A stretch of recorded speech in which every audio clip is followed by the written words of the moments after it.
What's going on, everybody? Kalipa's Tech here, coming back at you with another video. This is tips, tricks, and cool features for the Alcatel Glimpse. In this video, I'm going to be showing you some different tips and tricks for this phone that you might not know about. Now, before we go any further, I do want to remind you to go ahead and hit that subscribe button. It helps out the channel a lot. But with that being said, let's get started. So the first thing I want to show you is a feature called adaptive brightness. What this does is basically adjust the brightness of the display based on your environment. So if you're in a really light area, your display is going to brighten up so you can see it better. And if you're in a darker area where you don't need it to be as bright, it's going to do the opposite. This can actually help you save battery by making sure that your display is only as bright as it needs to be for you to see it. So in order to turn on this feature, all you need to do is go to Settings,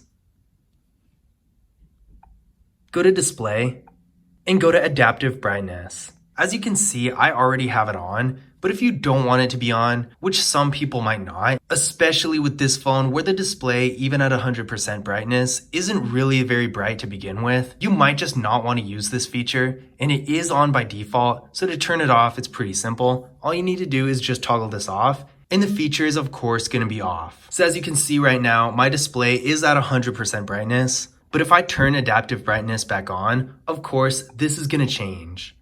I guess it really didn't change all that much, but regardless, with adaptive brightness on, you might save a little bit of battery. I personally think it's kind of negligible. It's not going to make a huge difference, so it comes down to personal preference. The next thing I'm going to show you is a feature called screen time. Basically what screen time does is tells you exactly how much time you've been spending on your phone, and it really breaks it down to give you a super detailed report. So to get to screen time, we're going to go to our settings,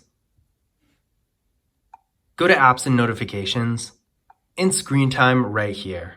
As you can see here, it tells you how much time you've been spending on your phone and how much time you spend on each app. If you want to get more strict with time management, you can set timers for your apps as well. Now, the time you spend on your phone in different apps is actually not the only thing screen time tells you. If you hit this drop down right here, you can also see the amount of notifications you've received throughout the day and the times you've actually opened your phone. So if you're really into time management and that sort of thing, or if you want to use it for parental controls, screen time can be really useful. The next thing I'm going to show you is a feature called Prevent Ringing. This is basically a quick way to put your phone in vibrate mode. So if you're going into a movie or a meeting or something where you don't want it to be disruptive, you can easily silence it without needing to go to your settings. So all you need to do is press the power key and the volume up key at the same time. Now it's a little bit trickier on this phone than it is with some. I don't really know why, but you have to time it just right so you press these buttons at the exact same time.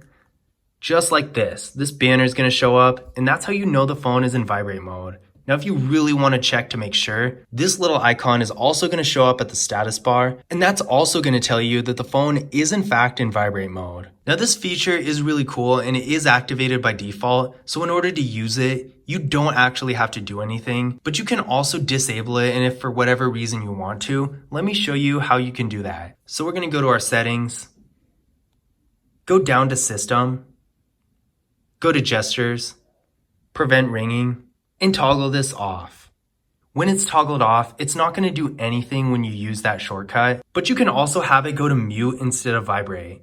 The next thing I'm going to show you is how to show and hide your battery percentage on the status bar. So as you can see right here, my battery percentage is showing. It does this by default, but I'm going to show you how to hide it if you want the status bar to look a little bit more clean and minimalistic. So we're going to go to our settings, which by the way, I feel like I should mention this. As you can probably tell throughout this video, there are two ways to go to your settings. You can either do what I just did and open your quick menu by swiping down twice and going to this little icon right here, or you can go to the settings app. In case you're wondering, I just dragged the settings app right here, but you can also find it in your app drawer where it is by default. But with that being said, back to the battery percentage, we're going to go to our settings,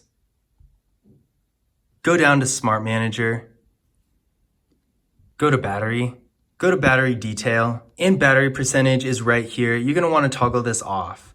And as you can see, the battery percentage is no longer on your status bar. This is a really weird way to do things. Usually there's a battery menu right there on your settings, but for whatever reason, this phone has a few extra steps. But regardless, that's basically how you do it. Now, while we're here, there is another feature I do want to show you. and that is the battery saver. This feature is really good for if your phone is dying and you want it to last a little bit longer. What this feature is basically going to do is turn your phone in dark mode and do a couple other things to limit its functionality in order to ensure the battery lasts a little longer. Now, it's important to be sure you don't have this on when you don't need it, and it's pretty obvious when it is on, besides just being in dark mode. The battery is also highlighted in red like this, so you really are gonna know, but by default, it will turn off as soon as your phone is charged to 90%. So if you ever need to use this feature, you probably won't need to worry about turning it off. Now, another thing you can do, just so you don't need to go through all those steps to get to the battery settings, is set a schedule. Now, this is not based on time, it's actually based on battery percentage. So if you go here, you're gonna be able to choose the percentage that automatically triggers battery saver to turn on. So for example, if you want it to be at 20%, which I think is a pretty reasonable number, as soon as your phone's battery dips below 20%, it's going to go into battery saver, so you can keep your phone alive for a little bit longer until you can charge it. The next thing I'm going to show you is a quick way to get to your camera. Opening the camera app is easy enough, but if you're on an app or something, it could be a little bit more inconvenient, especially if you want to capture a moment really quickly. So no matter where you are on your phone, all you really need to do to open your camera is double tap the power key, and it's going to open it right up.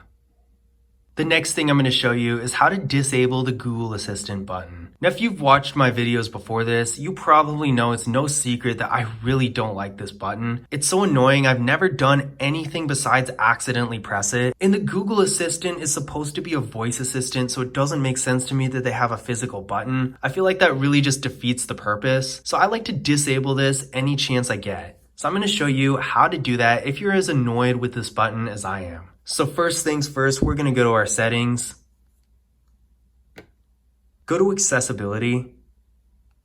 And right here, we got Google Assistant button control. By default, the Google Assistant button is on, as you can clearly see. But if you toggle it off, it's not going to bother us anymore. I know some people out there probably do like this button, and that's great if you do. But honestly, if you ask me, in my opinion, the best thing you can do with this Google Assistant button is just turn it off. But those were my tips, tricks, and cool features for the Alcatel Glimpse. Honestly, this phone really doesn't have a whole lot of features, but I hope this video helped you get a little bit more familiar with the device. If it did, don't forget to leave a thumbs up and subscribe to the channel. And as always, I will see you in the next video.